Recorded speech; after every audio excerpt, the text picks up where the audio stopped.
1993 भारत की आर्थिक राजधानी मुंबई में एक अजीब सी बेचैनी पसरी हुई थी।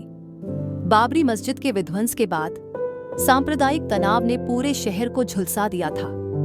हिंदू मुस्लिम दंगों की चिंगारी अब भी धधक रही थी और इसी माहौल में एक साजिश धीरे धीरे आकार ले रही थी, जिसका अंजाम पूरे देश को झकझोर देगा। टाइगर मेमन की तैयारी। टाइगर मेमन एक नाम जो मुंबई की अंडरवर्ल्ड दुनिया में डर और रहस्य का पर्याय बन चुका था। उसका असली नाम इब्राहिम मुश्ताक अब्दुल रज्जाक मेमन था, लेकिन सब उसे टाइगर कहते थे। एक ऐसा शिकारी जो अपने शिकार को चुपचाप घेरता और एक ही झपट्टे में खत्म कर देता। टाइगर का दिमाग तेज था, चालाकी में माहिर और बदले की आग में जलता हुआ इंसान। जनवरी 1993 के दंगों में जब उसका गोदाम जलाया गया, तब उसके दिल में जो चिंगारी भड़की वो अब बम बनकर फटने को तैयार थी। वो पाकिस्तान की ISI और दाऊद इब्राहिम से संपर्क में था। कराची में बैठा दाऊद पूरे नेटवर्क को संभाल रहा था। टाइगर ने तय कर लिया था, अब बदला लिया जाएगा। इरफान और बशीर का सफर। इरफान और बशीर दो युवा लड़के थे जो साधारण परिवारों से आते थे। टाइगर ने उन्हें हथियारों और विस्फोटकों की ट्रेनिंग के लिए पाकिस्तान भेजा था। वहां उन्होंने बम बनाना, असेंबल करना और उन्हें बिना किसी शक के कैसे ले जाना है, ये सब सिखा। इरफान, जो पहले एक ऑटो चालक था, अब एक प्रशिक्षित आतंकी बन चुका था। उसे खुद पर नाज था कि वह जिहाद के लिए लड़ रहा है। बशीर थोड़ा भावुक था। ट्रेनिंग के बाद भी उसके दिल में डर था। एक रात उसने इरफान से पूछा, क्या हम सही कर रहे हैं? इरफान ने सिगरेट का कश लेते हुए जवाब दिया, हम पर जो जुल्म हुए हैं उसका बदला लेना भी जरूरी है। तुमने अपने मोहल्ले में जलती लाशें नहीं देखी क्या? बशीर चुप हो गया। बमों का आगमन। फरवरी 1993 की एक रात टाइगर ने अपने विश्वास पात्रों को इकट्ठा किया। कमरा बंद था, पर्दे खींचे गए थे, मेज पर मुंबई का नक्शा फैला हुआ था। ये देखो, उसने नक्शे पर उंगलियां फेरते हुए कहा, यहां, यहां और यहां धमाके होंगे, एक साथ, एक ही समय पर। वो पूरी रणनीति समझा रहा था। बम कारों में होंगे और इन कारों को अलग अलग जगह खड़ा करना होगा। हथियारों और RDX की पहली खेप गुजरात के तटीय इलाके से मुंबई लाई गई। दौलत, धर्म और बदले की त्रयी अब मौत के सामान के रूप में शहर में उतर चुकी थी। पुलिस की नजरों से बचकर टाइगर के लोगों ने बमों को एक एक कर चुनिंदा ठिकानों पर पहुंचाना शुरू कर दिया। Hotel sea rock, Sahara, air India, Bombay stock exchange, Shiv Sena Bhavan, ये सब टारगेट पर थे। इस काम में कई मासूम लोग भी अनजाने में शामिल हो रहे थे। कोई गाड़ी ड्राइव कर रहा था, कोई कार पार्क कर रहा था। उन्हें नहीं पता था कि वे किस तबाही का हिस्सा बन रहे हैं। मुंबई पुलिस उस समय दंगों से थकी और सुस्त थी। उन्हें शक तो था, लेकिन पुख्ता सुराग नहीं था। टाइगर मेमन जैसे लोग पुलिस की पकड़ से बाहर थे। उनके लिए पैसा सबसे बड़ा कवच था। याकूब मेमन टाइगर का भाई। याकूब मेमन टाइगर का छोटा भाई एक चार्टर्ड अकाउंटेंट था, पढ़ा लिखा, संयमी और समझदार। वह शुरू में इस प्लान का हिस्सा नहीं था, लेकिन भाई के दबाव में धीरे धीरे शामिल हो गया। उसे यह यकीन दिलाया गया कि इससे मुसलमानों को न्याय मिलेगा और सरकार समझेगी कि हर चीज की एक हद होती है। याकूब ने नकदी का इंतजाम किया, हवाला से फंड ट्रांसफर किया और कुछ गाड़ियों की खरीद में मदद की। मार्च 11 धमाके से एक दिन पहले, मार्च 11, 1993, टाइगर मेमन के घर पर हलचल थी। आखिरी तैयारियां चल रही थीं। कारों में बम रखे जा चुके थे, टाइमर सेट कर दिए गए थे। ड्राइवरों को समझा दिया गया था कि कब, कहां और कैसे गाड़ियों को छोड़कर निकल जाना है। टाइगर ने सबको एक एक कर गले लगाया। कोई पाकिस्तान रवाना हुआ, कोई नेपाल बॉर्डर की तरफ। रात के अंधेरे में हर चेहरे पर रहस्य और भय की परछाई थी, लेकिन सबसे अधिक बेचैनी टाइगर के चेहरे पर थी। जैसे वो जानता हो कि यह आग केवल बाहर नहीं, उसके अपने जीवन को भी खाक कर देगी। पुलिस को मिलता है पहला सुराग। इसी रात एक गुप्त सूचना पुलिस के पास पहुंचती है कि हथियारों की एक खेप मुंबई में दाखिल हो चुकी है। एटीएस के वरिष्ठ अधिकारी राकेश मारिया को इसका जिम्मा सौंपा जाता है। राकेश मारिया एक जिद्दी और होशियार अफसर था। उसने अपनी टीम के साथ तफ्तीश शुरू कर दी। रात भर मुंबई के अलग अलग इलाकों में रेड डाले गए, लेकिन कुछ ठोस हाथ नहीं लगा। सुबह होने से पहले एक खबर आई, एक संदिग्ध पर्सन को हिरासत में लिया गया है और पास एक नक्शा मिला है जिस पर कुछ जगहों को गोल घेरा गया है। मारिया ने फौरन उसे तलब किया। Target set. मार्च 12, 1993 की सुबह। मुंबई सामान्य थी। लोग अपने काम पर निकल रहे थे, बच्चे स्कूल जा रहे थे, शेयर मार्केट खुलने की तैयारी में था। लेकिन किसी को अंदाजा नहीं था कि कुछ ही घंटों में पूरा शहर बिखर जाएगा। टाइमर चालू हो चुके थे। 12 मार्च 1993 सुबह की शुरुआत। 12 मार्च की सुबह मुंबई में आम दिनों जैसी थी। ऑफिस जाने वालों की भीड़ लोकल ट्रेनों में उमड़ रही थी। बांद्रा, चर्च गेट, अंधेरी, दादर, हर स्टेशन पर चहल पहल थी। शेयर बाजार खुलने की तैयारी में था और दुकानों के शटर ऊपर उठने लगे थे। कोई नहीं जानता था कि यह दिन इतिहास में एक काले अध्याय के रूप में दर्ज होने वाला है। पहली गाड़ी बंबई स्टॉक एक्सचेंज। करीब 1:30 पहली धमाके की गूंज बंबई स्टॉक एक्सचेंज से आई। जबरदस्त धमाका हुआ। पूरी बिल्डिंग हिल गई। सामने के ऑफिसों के कांच चकनाचूर हो गए। नीचे खड़ी टैक्सियां उछल गईं। धुआं और चीखें चारों तरफ फैल गईं। लोग भागने लगे। किसी को समझ नहीं आया कि हुआ क्या है। कुछ लोग बोले गैस सिलेंडर फटा होगा, लेकिन तुरंत अगला धमाका हुआ। दूसरा धमाका पासपोर्ट ऑफिस। कुछ ही मिनटों बाद पासपोर्ट ऑफिस के बाहर एक कार फटी। वहीं एक महिला अपने पति के साथ लाइन में लगी थी। उसका पूरा शरीर जल गया। पुलिस वालों को समझ ही नहीं आया कि ये सिलसिला क्या है। फोन बजने लगे। कंट्रोल रूम में अफरा तफरी मच गई। तीसरा धमाका सहारा एयरपोर्ट होटल। करीब 1:45 सहारा होटल के बाहर खड़ी एक कार फट गई। एयरपोर्ट की तरफ भागने वाले यात्री सहम गए। भीड़ बिखरने लगी। अग्निशमन दल को लगातार कॉल आ रहे थे। पुलिस अब समझने लगी थी कि ये कोई सिलसिलेवार हमला है। धमाके एक के बाद एक, फिर एक के बाद एक धमाके। झवेरी बाजार, जहां सैकड़ों लोग खरीदारी कर रहे थे, वहां एक स्कूटर में रखा बम फटा। खून, मांस और धातु के टुकड़े हर तरफ। कूला इलाके में बस एक लोकल बस में रखा बम ब्लास्ट हुआ। यात्रियों की चीखें गूंज उठीं। Century Bazaar, plaza cinema, air India building, Shiv Sena Bhavan के पास हर तरफ तबाही। हर धमाके के बाद एक ही सवाल, क्या अभी और धमाके होंगे?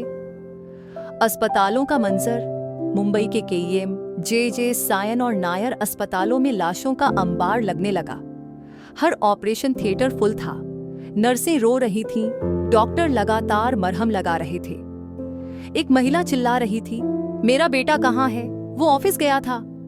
एक और आदमी बोल रहा था, मेरी बीवी को जिंदा जलते देखा मैंने। पुलिस और खुफिया एजेंसियों की बेचैनी। मुंबई पुलिस चीख उठी। राकेश मारिया को कमान दी गई कि वह तत्काल तफ्तीश शुरू करे। सभी बॉम्ब स्क्वाड को अलर्ट कर दिया गया। एटीएस ने सबसे पहले धमाकों की टाइमिंग देखी।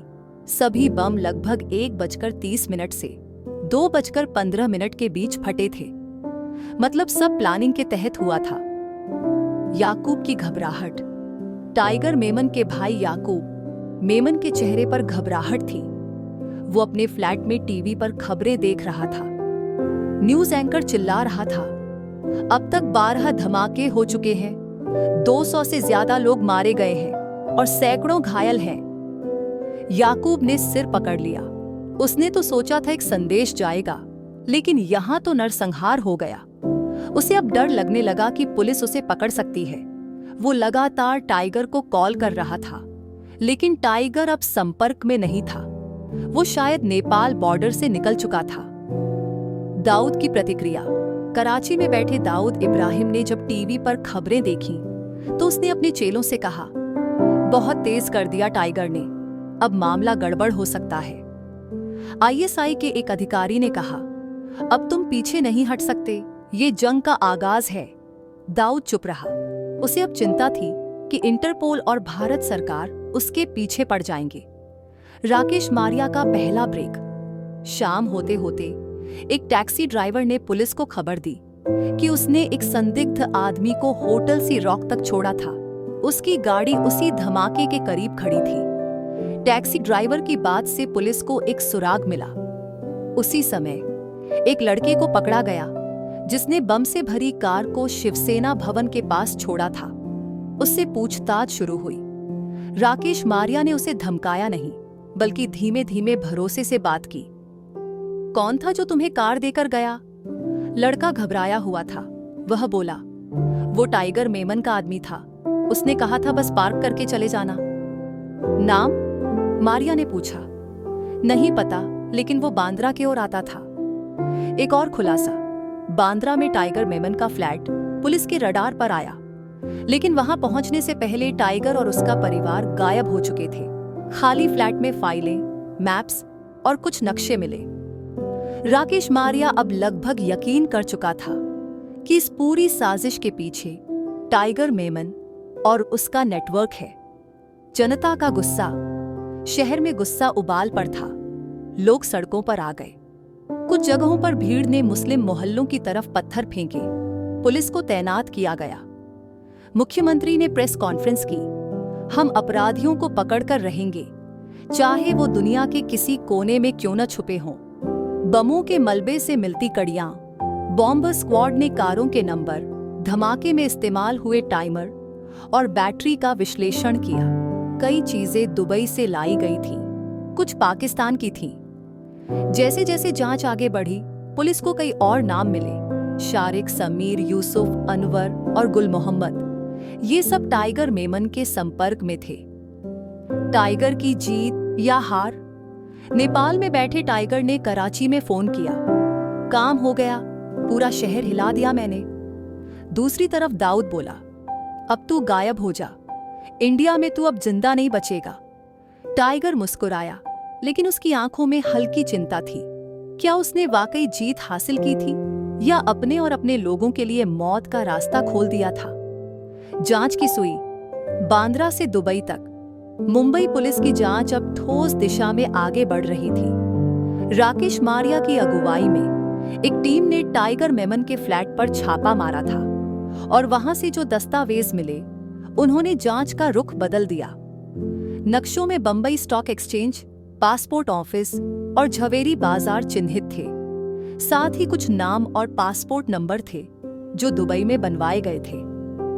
मारिया ने कहा, यह सिर्फ धमाके नहीं है, ये पूरी प्लानिंग है, एक इंटरनेशनल ऑपरेशन। पहला बड़ा नाम गुल मोहम्मद।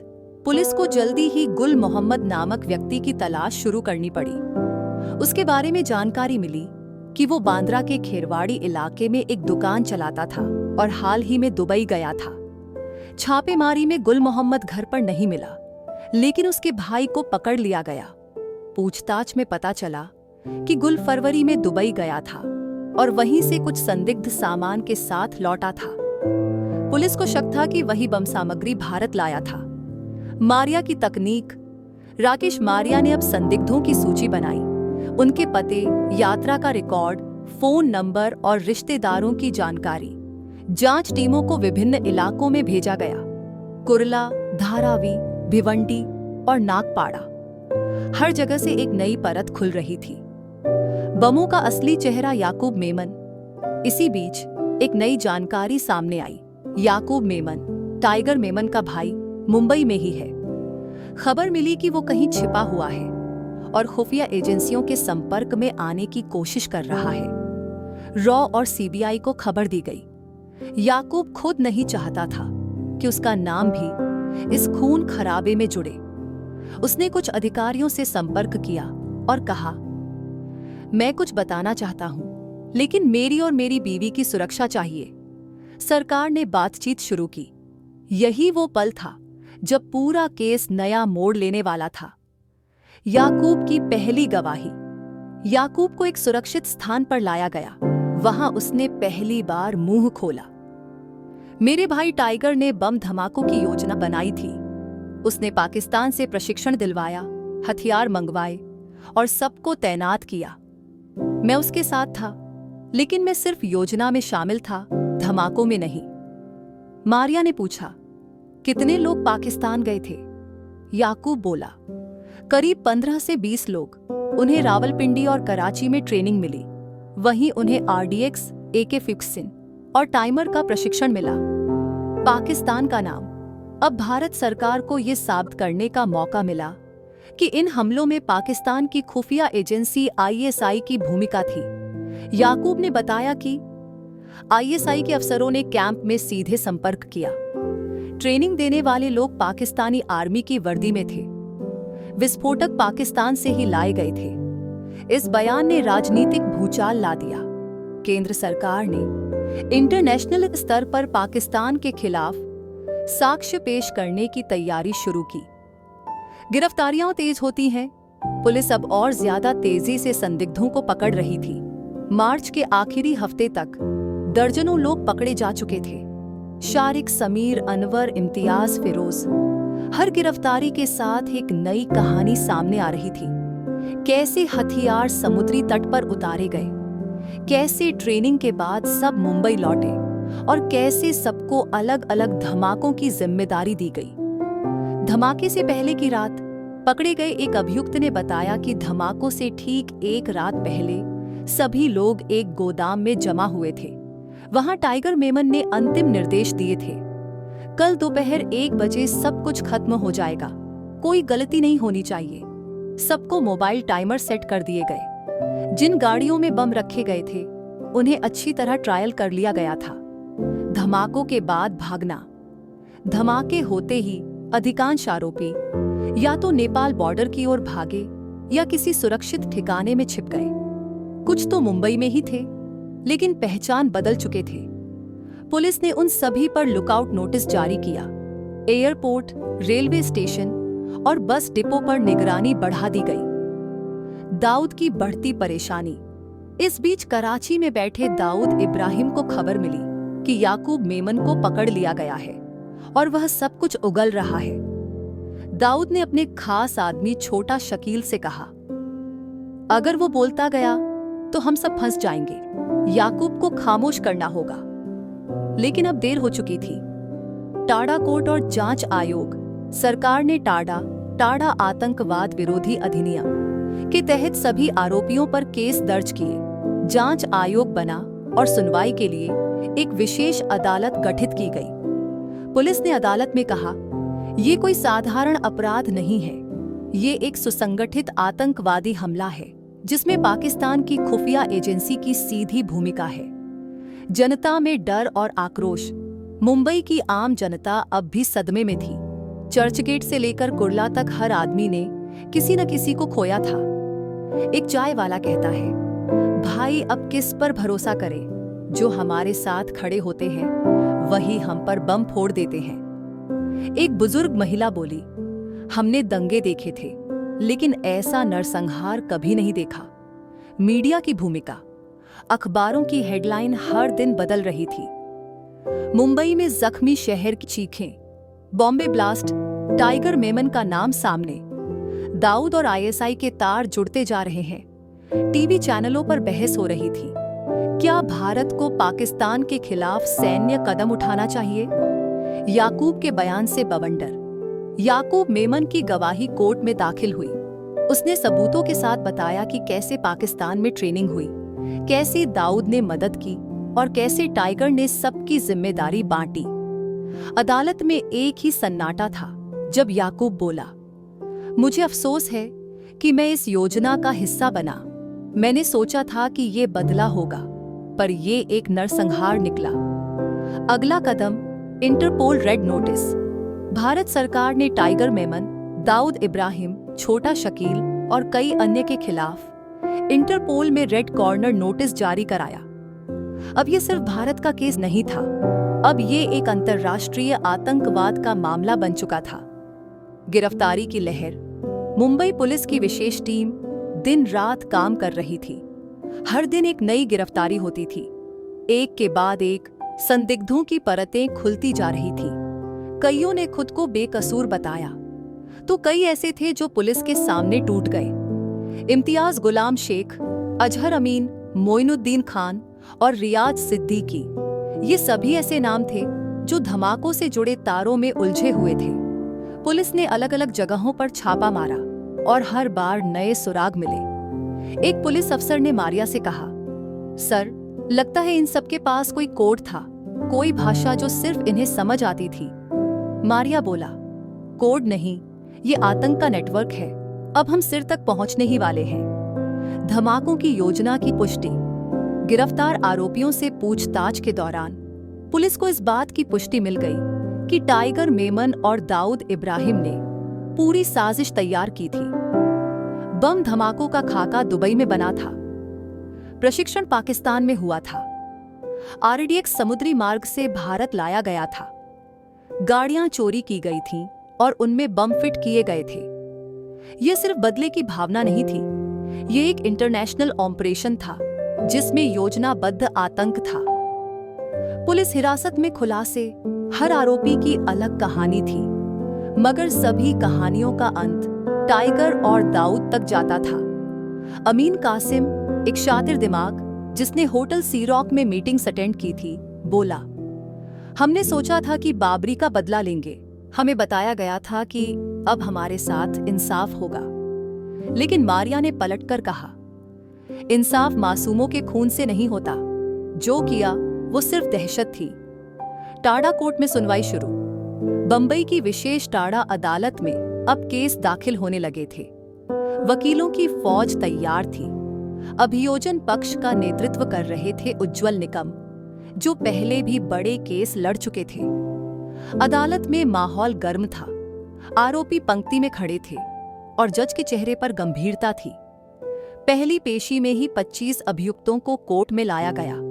पुलिस ने चार्जशीट पढ़ी। इन पर टाडा की धारा 3132 और आईपीसी की धारा 302, 100B, 121A लगाई गई है। कोर्ट में गवाही और सन्नाटा। पहली गवाही याकूब मेमन की ली गई। उसके बयान से कोर्ट में सन्नाटा पसर गया। मैंने देखा था, पाकिस्तान में ट्रेनिंग दी जा रही थी। हमें बताया गया कि बंबई को जला डालना है। मैंने सिर्फ प्लानिंग में साथ दिया, धमाकों में नहीं। वकील ने पूछा, क्या आपको अफसोस है? याकूब ने सिर झुका लिया। उसकी आंखों में पहली बार अपराध बोध झलक रहा था। सबूतों की कड़ी। पुलिस ने जो सबूत इकट्ठा किए थे वो बहुत मजबूत थे। सीसीटीवी फुटेज जिसमें बम रखी गई गाड़ियां दिखती थीं, गाड़ियों से मिले फिंगरप्रिंट, पकड़े गए आरोपियों के फोन कॉल रिकॉर्ड, दुबई और कराची की फ्लाइट डिटेल्स, याकूब मेमन के बयान से मेल खाती टाइमलाइन।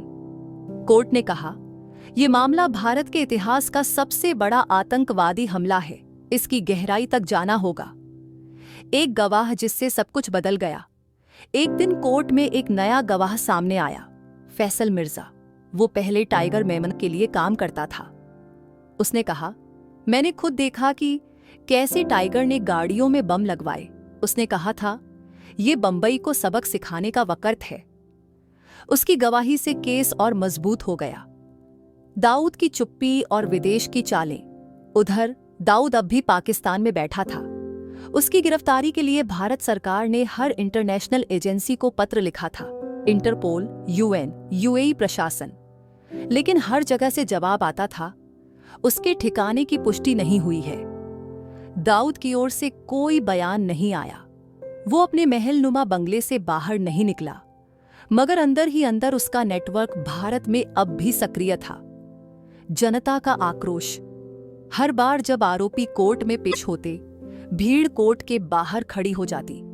लोग चिल्लाते, इनको फांसी दो, निर्दोषों का खून बहाने वालों को माफ मत करो। एक महिला ने रोते हुए कहा, मेरे बेटे की उम्र सिर्फ 17 साल थी। वो कॉलेज के लिए निकला था। उसका शव अस्पताल में मिला।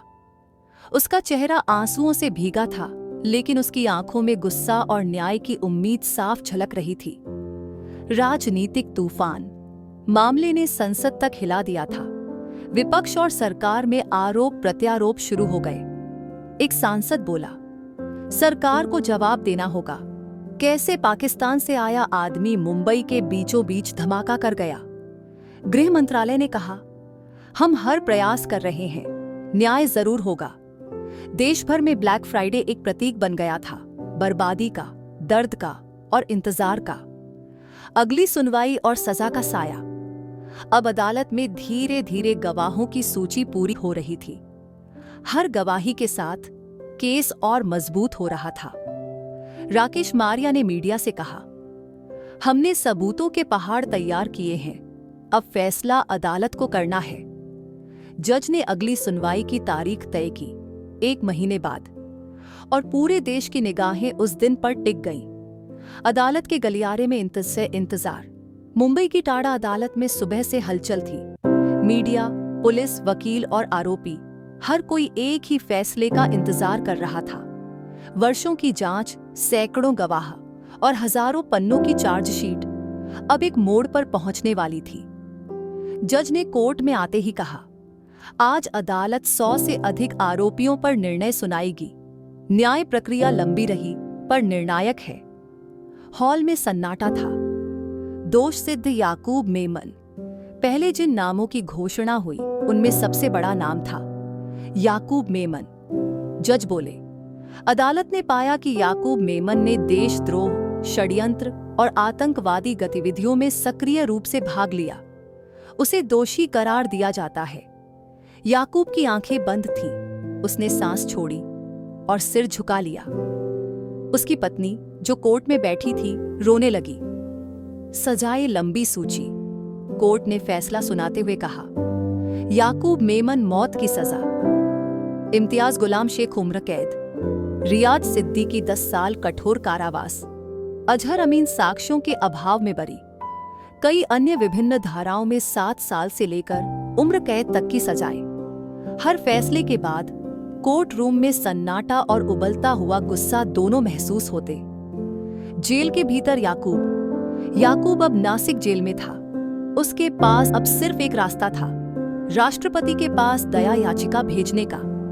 जेल अधिकारी ने पूछा, क्या आप अंतिम अपील करना चाहेंगे?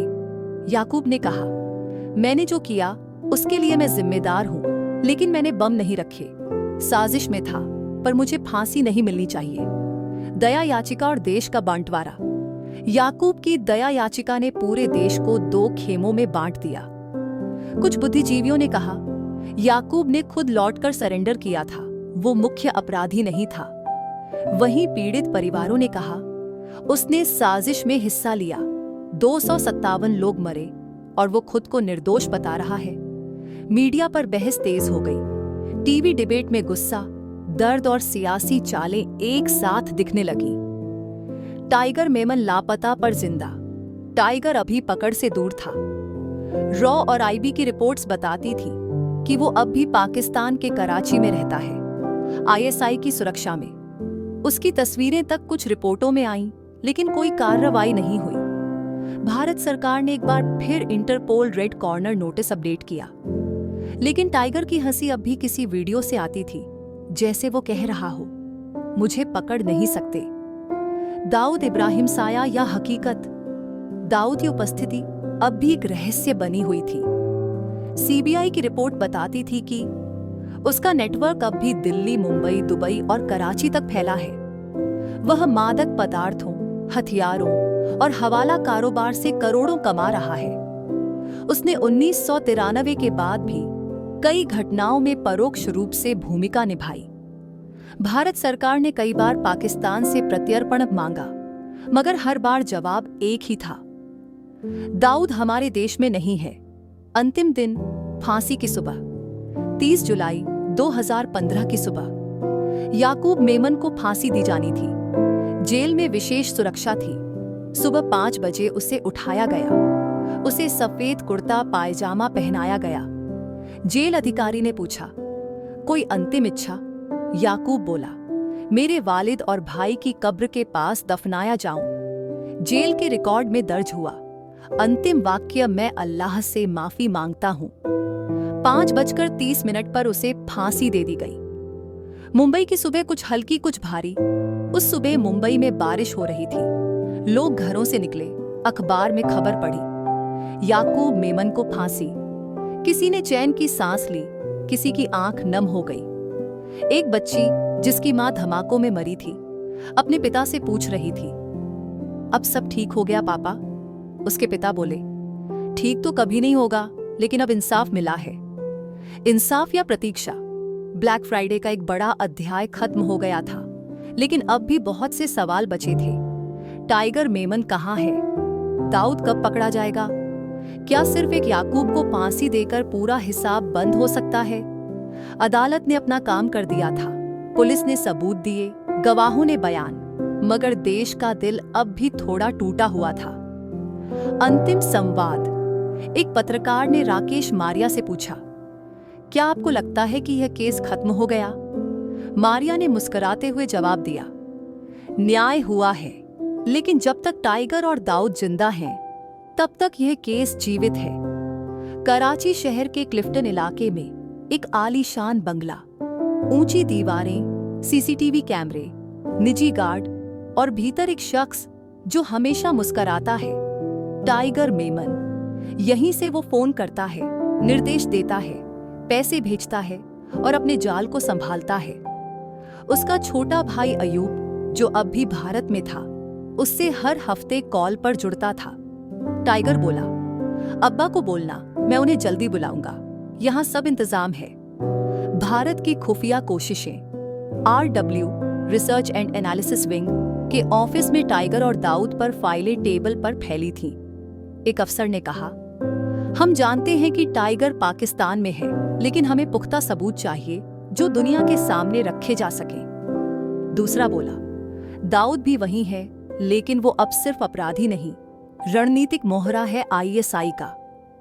RAB ने एक ऑपरेशन शुरू किया, ऑपरेशन ब्लैक स्पाइडर। इस ऑपरेशन का मकसद था टाइगर और दाऊद की गतिविधियों को ट्रैक करना, सबूत इकट्ठा करना और दुनिया को उनकी मौजूदगी साबित करना। हवाला नेटवर्क का पर्दाफाश की दिल्ली पुलिस ने एक हवाला ऑपरेटर को पकड़ा। नाम था जावेद मीर। उसके पास से कई कोडेड डायरी मिली। एक पेज पर लिखा था, tiger Memon, 1000 kilo powder drugs Karachi से दुबई फिर मुंबई भेजा गया। इस डायरी ने साबित किया कि टाइगर का नेटवर्क अब भी सक्रिय था। दाऊद डी कंपनी का साम्राज्य। दाऊद अब भी कराची में व्हाइट हाउस नाम के बंगले में रहता था। वहीं से गोल्ड स्मगलिंग, हेरोइन का व्यापार, बॉलीवुड में मनी लॉन्ड्रिंग, क्रिकेट सट्टेबाजी, सब चलता था। रॉ के एक अधिकारी ने बताया, उसकी फोन कॉल अब भी रिकॉर्ड होती है। वो अपने पुराने गुर्गों से बात करता है, अनवर, शकील, जावेद, चिकना, लेकिन पकड़ में नहीं आता। मीडिया में नाम और दबाव। एक न्यूज चैनल ने टाइगर मेमन का फोन इंटरसेप्ट कर लिया और एक ऑडियो रिकॉर्डिंग चलाई। तू समझता है कि याकूब गया तो मैं डर जाऊंगा, मैं हिंदुस्तान में फिर विस्फोट कर सकता हूं। ये क्लिप टीवी पर चलने लगी। देश भर में गुस्सा भड़क गया। सरकार पर दबाव बना, अब तो कुछ करिए।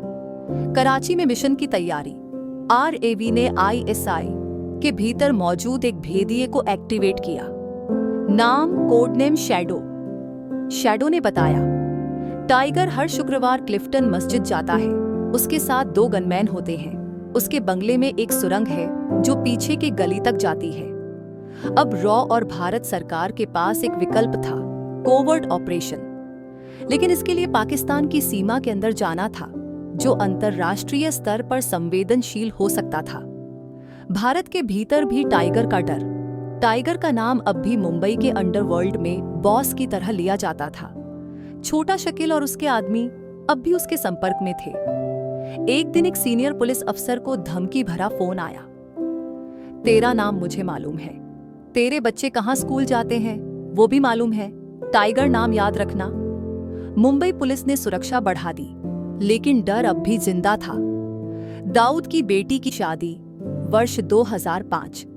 खबर आई कि दाऊद इब्राहिम अपनी बेटी की शादी एक पाकिस्तानी क्रिकेटर से कर रहा है। दावत कराची के एक होटल में थी, पीरल कॉन्टिनेंटल। रॉ के एजेंटों ने वीडियो फुटेज एकत्र किए, जिसमें दाऊद, टाइगर और ISI अधिकारी एक ही मंच पर दिखे।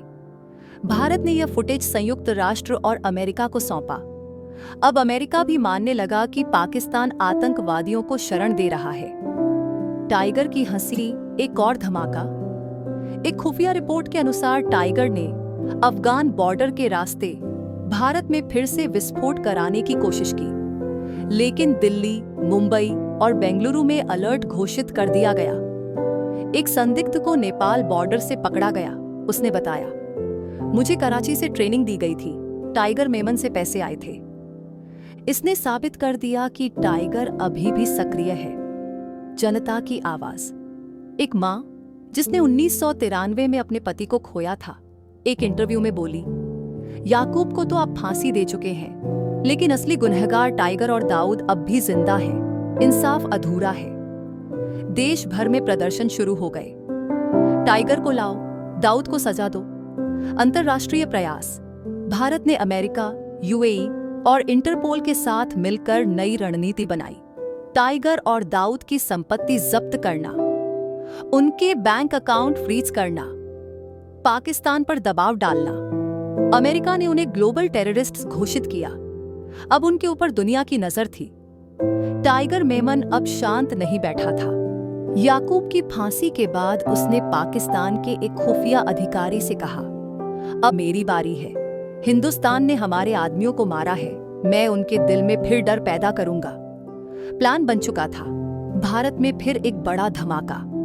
इस बार मुंबई नहीं, दिल्ली को निशाना बनाया गया। टारगेट दिल्ली हाई कोर्ट, एक रेलवे स्टेशन और एक मॉल। आईएसआई का समर्थन। कराची के एक सुरक्षित कैंप में टाइगर आईएसआई अफसर कर्नल हारून से मिला। हारून ने नक्शा सामने रखकर कहा, ये 3 जगह कमजोर हैं, यहाँ सुरक्षा बलों की निगरानी कम है, तुम्हारे आदमी इन्हें आसानी से अंजाम दे सकते हैं। टाइगर ने 3 लोगों के नाम बताए। राशिद नेपाल बॉर्डर से भारत में घुसेगा, अजीज दिल्ली में ही छुपा है, फैजल बंगलुरु से समन्वय करेगा। रॉ को भनक लगती है। रॉ के साइबर सर्विलांस विंग को एक ईमेल इंटरसेप्ट हुआ जिसमें प्रोजेक्ट जेड नाम से फाइल जुड़ी थी। फाइल में दिल्ली, लाजपत नगर, पटेल चौक और पुरानी दिल्ली रेलवे स्टेशन के नक्शे थे। तुरंत अलर्ट घोषित हुआ। आरएवाई के अधिकारी अनिरुद्ध सिंह ने कहा, ये उसी टाइगर की चाल है, हम एक कदम आगे रहेंगे। दिल्ली पुलिस की तैयारी। दिल्ली के पुलिस कमिश्नर ने प्रेस को बताया, हमें कुछ इनपुट मिले हैं, सुरक्षा बढ़ा दी गई है, लेकिन पैनिक करने की जरूरत नहीं है।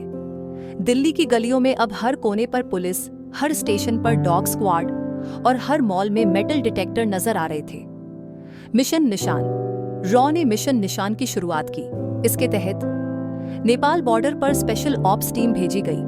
आईएसआई के संपर्कों की जासूसी शुरू की गई। टाइगर मेमन के पुराने गुर्गों पर नजर रखी गई। एक रात काठमांडू में आरएवी एजेंट्स ने एक संदिग्ध को गिरफ्तार किया। उसके पास एक नकली पासपोर्ट और विस्फोटक का नक्शा था। उसका नाम था राशिद अंसारी। पूछताछ में उसने कहा, मैं कराची में टाइगर मेमन से मिला था। उसने कहा था, भारत को फिर से हिलाना है। कोर्ट में नया मोड़। 1993 बम धमाकों का केस अब अपने अंतिम चरण में था। सीबीआई के वकील ने कोर्ट में तर्क दिया, टाइगर मेमन मुख्य मास्टरमाइंड है। उसके पिता, भाई और पूरा परिवार इस साजिश में शामिल था। जज ने टिप्पणी की, जिस देश ने उसे पाला उसी पर उसने वार किया। अब टाइगर और दाऊद को प्रोक्लेम्ड ऑफेंडर घोषित किया गया और सीबीआई को आदेश मिला, इन्हें जिंदा या मुर्दा लाने की हर संभव कोशिश की जाए। मुंबई में डर की वापसी। हालांकि धमाके दिल्ली के लिए प्लान किए गए थे, लेकिन मुंबई की जनता एक बार फिर डर के साये में जीने लगी। ट्रेन में लोग अजनबियों से डरने लगे। लावारिस बैग देखकर अफरा तफरी मच जाती। एक बुजुर्ग महिला ने टीवी पर कहा, 1993 की वो सुबह मैं आज भी नहीं भूली। अब लगता है वो फिर से लौट आया है। टाइगर। अजीज का पर्दाफाश। दिल्ली के जामा मस्जिद इलाके में एक गुप्त रेड हुई। रॉ और दिल्ली पुलिस ने एक संदिग्ध को पकड़ा, अजीज कुरैशी। उसके कमरे से कई फर्जी दस्तावेज, एक विस्फोटक डिवाइस और पाकिस्तान से आए हवाला ट्रांजैक्शन की रसीदें मिली। पूछताछ में उसने बताया, हम 3 लोगों को बम लगाने थे। मैं कोर्ट के बाहर, राशिद स्टेशन पर और फैजल मॉल में। फैजल अब भी लापता था। फैजल की तलाश बंगलुरु में एक साइबर कैफे से RAV को एक संदिग्ध लॉगिन मिला। आईडी थी FM 92। IP ट्रैक करते हुए टीम पहुंची एक लॉज तक, लेकिन फैजल कुछ मिनट पहले निकल चुका था। एक छोटा सा लड़का जो लॉज में काम करता था बोला, वो आदमी एक काले बैग के साथ आया था, बोला था जल्दी में हूं, वापस नहीं आऊंगा। अब समय कम था। मिशन विफल, लेकिन चेतावनी जारी। सौभाग्य से तीनों हमलों को समय रहते विफल कर दिया गया। मीडिया में खबर आई, भारत ने टाइगर की एक और साजिश नाकाम की, लेकिन खतरा टला नहीं था। CBI डायरेक्टर ने कहा, जब तक टाइगर और दाऊद जैसे लोग जिंदा हैं, तब तक भारत सुरक्षित नहीं। एक वादा। एक रॉ अधिकारी अपने बेटे को स्कूल छोड़ने जाता है। बच्चा पूछता है, पापा वो बुरे लोग फिर आएंगे क्या? वो मुस्कुराकर कहता है, नहीं बेटा, तुम्हारा पापा है ना, वो कभी वापस नहीं आएंगे। पर भीतर ही भीतर उसे पता था, युद्ध अभी बाकी है। पाकिस्तान के कराची शहर में एक हाई सिक्योरिटी इलाके में एक शख्स खामोशी से जिंदगी जी रहा था। नाम बदला हुआ था शेख नवेद, लेकिन भारत जानता था यह असल में टाइगर मेमन है। वो अब ISI के संरक्षण में था। उसके घर के बाहर 4 सशस्त्र गार्ड, CCTV और ब्लाइंड विंडो वाली SUV थी। लेकिन अंदर बैठा टाइगर हर दिन एक ही चीज सोचता था, एक दिन भारत मुझ तक जरूर पहुंचेगा। भारत का ऑपरेशन साया। रॉ की मीटिंग में डायरेक्टर बोले, टाइगर पाकिस्तान में है, लेकिन सरकार की अनुमति के बिना हम वहां नहीं घुस सकते। हमें एक और रास्ता निकालना होगा। तब सामने आया एक प्लान, ऑपरेशन साया। इस ऑपरेशन का मकसद था टाइगर की हर गतिविधि पर नजर रखना, उसके करीबी नेटवर्क में सेंध लगाना और ISI के अंदर से कोई लीक खोज निकालना। एक नया किरदार एजेंट वीर, रॉ के लिए काम करने वाला एक गुप्त एजेंट वीर प्रताप सिंह, अफगानिस्तान बॉर्डर से पाकिस्तान में एक कारोबारी के रूप में दाखिल हुआ। उसकी पहचान थी मोहम्मद शेख। वो कराची में टाइगर मेमन के फाइनेंसरों से व्यापार की आड़ में मिला और धीरे धीरे टाइगर के घर तक पहुंचने लगा। टाइगर को उसकी चालाकी पसंद आई। उसने उसे अपने गेस्ट हाउस में बुलाया। टाइगर, मोहम्मद, तुम मुझे पसंद हो, किसी दिन मैं तुम्हें अपने सबसे बड़े प्लान में शामिल करूंगा। वीर मुस्कुराया, लेकिन अंदर उसका खून खौल रहा था। भारत में गवाही देने को तैयार एक गवाह। CBI के पास एक खबर आई, यूसुफ मेमन, टाइगर का दूर का रिश्तेदार जो दुबई में था, अब भारत लौटना चाहता है। वजह, टाइगर ने मेरे भाई को मरवाया। अब मैं सब सच बोलूंगा। CBI टीम दुबई रवाना हुई। इंटरपोल के सहयोग से यूसुफ को दिल्ली लाया गया। कोर्ट में उसने पहली बार खुलेआम कहा, टाइगर ISI के लिए काम करता है। 1993 के धमाकों में उसके पास पाकिस्तान से भेजे गए विस्फोटक और ट्रेनिंग मटेरियल थे। पाकिस्तान पर अंतर्राष्ट्रीय दबाव। यूसुफ की गवाही ने भारत को एक मौका दिया। UN में भारत के प्रतिनिधि ने कहा, टाइगर मेमन पाकिस्तान में है और पाकिस्तान उसे शरण दे रहा है। ये आतंकवाद को पालने जैसा है। अमेरिका, फ्रांस और ब्रिटेन ने संयुक्त बयान जारी किया। भारत को न्याय दिलाना जरूरी है। पाकिस्तान को टाइगर मेमन को सौंपना चाहिए। पाकिस्तान ने पहले इनकार किया, फिर कहा, हम उसकी मौजूदगी की पुष्टि नहीं करते। लेकिन दबाव बढ़ता जा रहा था। ISI में दरार। टाइगर को अब चिंता सताने लगी थी। ISI के 2 अफसरों में झगड़ा हुआ। एक मानता था कि टाइगर बोझ बन चुका है, दूसरा अब भी उसे भारत के खिलाफ ब्रह्मास्त्र मानता था। टाइगर ने ISI चीफ से मुलाकात की। टाइगर, मुझे मारने की साजिश हो रही है। ISI चीफ गंभीरता से, तुम्हारा वजूद अब भारत को उकसाने का कारण बनता जा रहा है। टाइगर को पहली बार डर लगा, अब पाकिस्तान भी सुरक्षित नहीं रहा। ऑपरेशन में एक मोड़। रॉ एजेंट वीर, जो अब टाइगर के बहुत करीब पहुंच चुका था, ने एक दिन उसका वॉइस रिकॉर्ड किया। टाइगर फोन पर दाऊद से कह रहा था, तेरा प्लान दिल्ली के लिए रेडी है, इस बार बच्चों की लाशें बिछेंगी। वीर ने वो रिकॉर्डिंग सैटेलाइट के जरिए भारत भेज दी। भारत सरकार ने तुरंत वह ऑडियो यूएन को सौंपा। दुनिया अब चौंक चुकी थी। टाइगर फिर से हमले की साजिश में शामिल है। भारत की प्रतिक्रिया। प्रधानमंत्री की अध्यक्षता में आपात बैठक बुलाई गई। एनएसए, नेशनल सिक्योरिटी एडवाइजर ने कहा, अब वक्त आ गया है कि हम साया को प्रहार में बदलें। पीएम बोले, अगर दुनिया ने भारत को सर्जिकल स्ट्राइक का हक दिया है तो हमें उसका इस्तेमाल करना चाहिए। अब एक गुप्त ऑपरेशन की योजना बनने लगी, टाइगर को मारना नहीं, जिंदा पकड़ना। गद्दारों की दुनिया। टाइगर को अब हर आदमी से शक होने लगा। उसने अपने करीबियों के फोन चेक करवाने शुरू किए। वीर को संदेह हो गया था कि उसकी असलियत पकड़ी जा सकती है। उसने आरएवाई को संदेश भेजा, मुझे निकालो, मेरा कवर अब सुरक्षित नहीं। आरएवाई ने तुरंत एक्सट्रैक्शन टीम तैयार की। बच निकलने की कोशिश। टाइगर ने कराची छोड़ने की तैयारी की। वो अफगानिस्तान भागना चाहता था।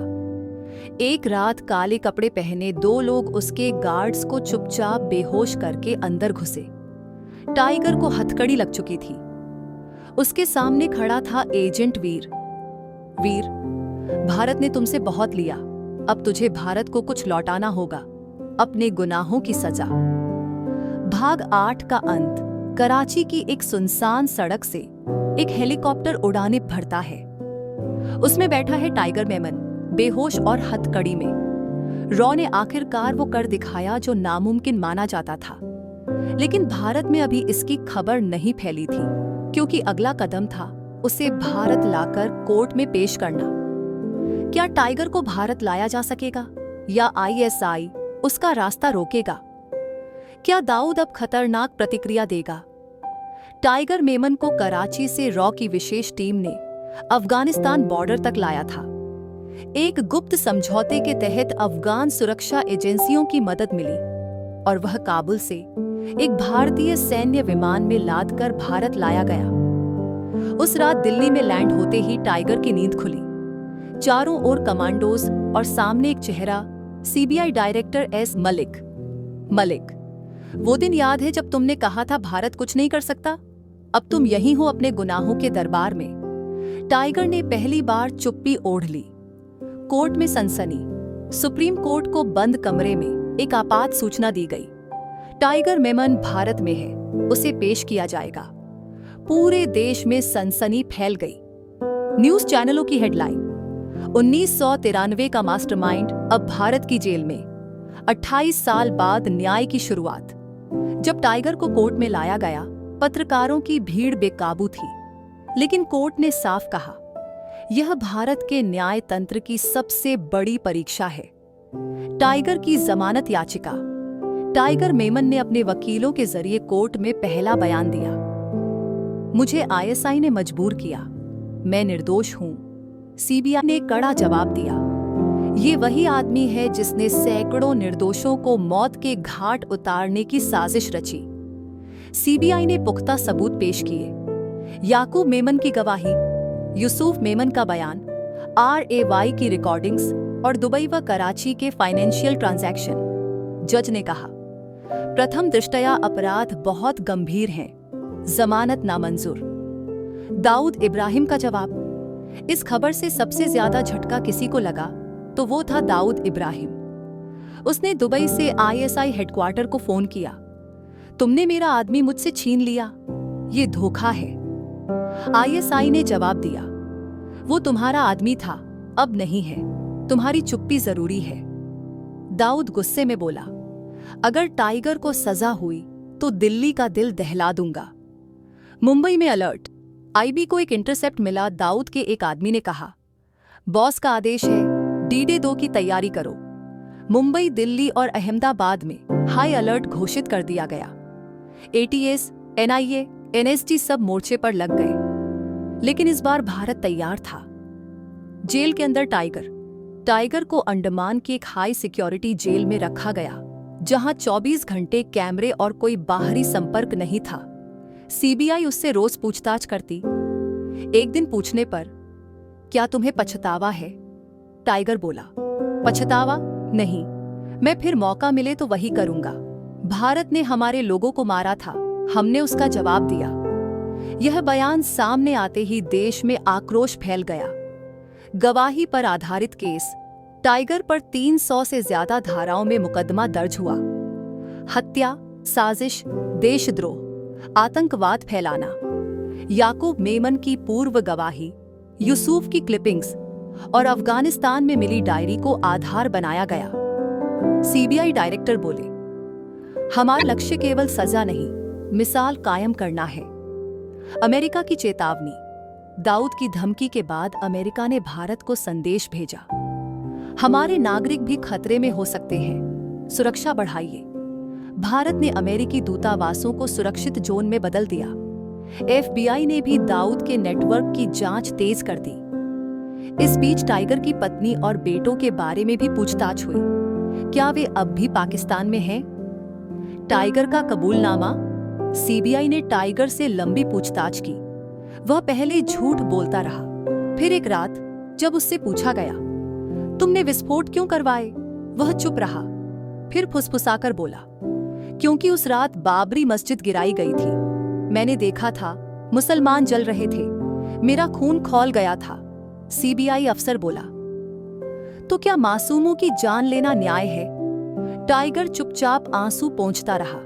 पहली बार उसकी आंखों में पश्चाताप था, या फिर डर। एक नया खतरा। रॉ को एक मैसेज मिला, अगर टाइगर को फांसी दी गई तो भारत के 4 शहर जलेंगे। डी। यह डी कौन था? क्या यह दाऊद इब्राहिम था या कोई नया खिलाड़ी? सीबीआई और आरएवी के सामने अब एक नई चुनौती थी। केवल न्याय नहीं, देश की रक्षा भी करनी थी। टाइगर मेमन के खिलाफ मुकदमा लंबा चला। गवाहों के बयान, सबूत और जहरीले सवालों के बीच न्यायाधीश ने सभी पक्षों को ध्यान से सुना। आखिरकार कोर्ट ने अपना फैसला सुनाया। यह अदालत 1993 के मुंबई विस्फोटों के मास्टरमाइंड टाइगर मेमन को फांसी की सजा सुनाती है। यह सजा भारत के न्याय तंत्र की मजबूती और आतंकवाद के खिलाफ अडिग संदेश है। देश भर में यह खबर आग की तरह फैल गई। मीडिया ने इसे बड़ी उपलब्धि बताया और आम जनता ने राहत की सांस ली। टाइगर का जवाब, आत्मा की आखिरी पुकार। सजा सुनते ही टाइगर ने कहा, मेरी मौत से कुछ नहीं बदलेगा। भारत के खिलाफ जो जंग मैंने लड़ी थी वह खत्म नहीं हुई। वह अपनी आखिरी दहाड़ में बस एक बात कह रहा था, दाऊद को पकड़ो। दाऊद का खेल। दूसरी तरफ दाऊद इब्राहिम का नेटवर्क धुंधला पड़ने लगा था। उसके करीबियों पर लगातार छापेमारी हुई। कई ठिकाने बंद हुए, लेकिन दाऊद अभी भी छुपा हुआ था। सीबीआई और आरएवी की टीमें रात दिन उसकी तलाश में लगी थीं। उसकी चालाकी, उसके छिपने के ठिकाने हर बार छुप जाते थे। पर भारत की एजेंसियों ने हार नहीं मानी। एक नई मिशन, सीबीआई ने एक नई योजना बनाई। हम दाऊद को पकड़कर ही रहेंगे। इसके लिए हमें पाकिस्तान और खुफिया एजेंसियों के साथ गुप्त बातचीत करनी होगी। इस योजना में सबसे अहम था टाइगर मेमन की गवाही। टाइगर ने कुछ नाम और ठिकानों का खुलासा किया था। राजनीतिक दबाव और संघर्ष। देश में टाइगर की फांसी को लेकर राजनीतिक बहस छिड़ गई। कुछ नेता कहने लगे, क्या फांसी से आतंकवाद खत्म हो जाएगा? कुछ ने कहा, टाइगर मेमन को फांसी से डरावनी मिसाल मिलेगी। लेकिन जनता और मीडिया ने सख्ती से फांसी की मांग की। आखिरकार सरकार ने फैसला किया कि न्याय की राह पर कोई समझौता नहीं होगा। फांसी का दिन। अंडमान की जेल में टाइगर मेमन की फांसी का दिन आ गया। देश भर में सख्त सुरक्षा व्यवस्था थी। टाइगर ने आखिरी बार अपनी पत्नी और बेटों से बात की। उसने कहा, मेरे गुनाहों की सजा मुझे मिलेगी, पर मेरी लड़ाई जारी रहेगी। सवेरे कोर्ट ने अंतिम आदेश जारी किया। फांसी हो गई। एक छुपा हुआ खतरा। फांसी के बाद भी आतंकवाद खत्म नहीं हुआ। दाऊद इब्राहिम ने भारत को एक और बार चुनौती दी। रॉ को एक पत्र मिला, टाइगर मर चुका है, पर दाऊद अभी भी जिंदा है। उसका अंत नजदीक है। भारत ने अपनी सुरक्षा कड़ी कर दी। दाऊद की गिरफ्तारी की तैयारी। सीबीआई और रॉ ने पाकिस्तान में गुप्त ऑपरेशन की योजना बनाई। वहां की खुफिया एजेंसियों से भी संपर्क बढ़ाया गया। सालों की मेहनत के बाद अंततः दाऊद का ठिकाना पकड़ा गया। गिरफ्तारी और भारत लाना। दाऊद को एक छोटे शहर से गिरफ्तार किया गया। उसके खिलाफ कई देश और संगठन मांग कर रहे थे। भारत ने उसे अपने सुपुर्दगी की मांग की। पाकिस्तान ने भी जवाब दिया, वह दाऊद को भारत को नहीं देगा। कूटनीतिक जद्दोजहद। दोनों देशों के बीच कूटनीति चरम पर थी। भारत ने दाऊद के आतंकवाद के सबूत पेश किए। अंततः एक संयुक्त आयोग बना। दाऊद का भारत आना तय हुआ। नई शुरुआत। दाऊद के आने के साथ भारत में आतंकवाद के खिलाफ लड़ाई को नया मोड़ मिला। देश ने यह देखा कि आतंकवादियों के खिलाफ कानून कितने सख्त हो सकते हैं। सीबीआई और रॉ ने कहा, टाइगर से लेकर दाऊद तक न्याय की जीत हुई है। समापन। 1993 के मुंबई ब्लास्ट ने भारत को हिलाकर रख दिया था, लेकिन देश ने आतंकवाद को कभी स्वीकार नहीं किया। टाइगर मेमन की फांसी और दाऊद इब्राहिम की गिरफ्तारी भारत की न्याय व्यवस्था और सुरक्षा एजेंसियों की प्रतिबद्धता का प्रतीक बनी। यह कहानी आतंकवाद के खिलाफ लड़ाई में भारत की अडिग हिम्मत और न्याय की जीत की मिसाल है।